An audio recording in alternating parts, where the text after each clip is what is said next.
Hi everyone and welcome to day 3 of 30 faces in 30 days.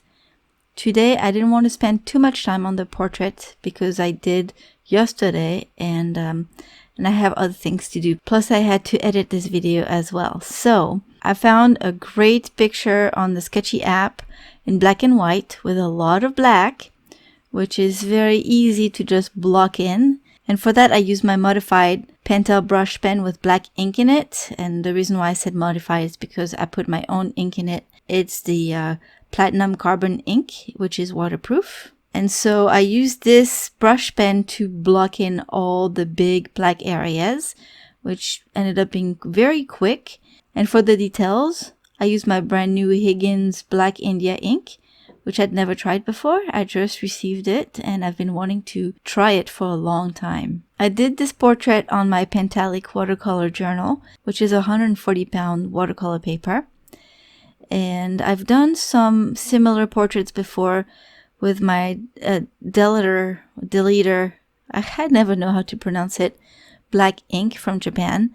And it worked really, really well. So I was hoping to have the same result with the India ink, but it didn't quite work out the same way and I was a bit disappointed. And I'm wondering if it's because I didn't shake the ink enough, because it's pigment based and so it has a lot of pigments floating around. So when I put it on the watercolor paper, I could see the granulation.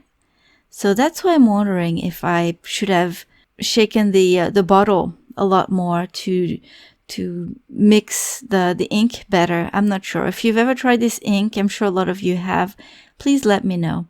But on top of that, the fact that it's waterproof, it dried really, really fast on the paper and I was not able to move it around very easily.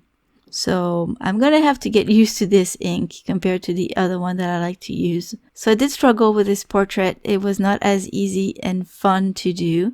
But that's okay. I learned a lesson and I'm going to have to figure out another way for me to use the Higgins ink. And maybe tomorrow I'll try to draw another black and white portrait with the ink that I like so that I can enjoy it a little bit more. So the finish of the painting is not very nice because it's pretty shiny with the ink from the brush pen, and it's matte with the other ink. And so you can see all the brush strokes, basically, the difference between the two. It's nice when you don't look at it from up close, but when you're close to it and you see all the details that were messed up because of the different inks and because of the Higgins ink that didn't work out for me, it doesn't look too good, but that's all right. I did my portrait for the day. I'm happy. Thank you very much everyone for stopping by. If you like this video, please give it a thumbs up. And if you're brand new here, please consider subscribing to this channel. I'll see you all tomorrow with day 4. Have a wonderful day. Bye bye.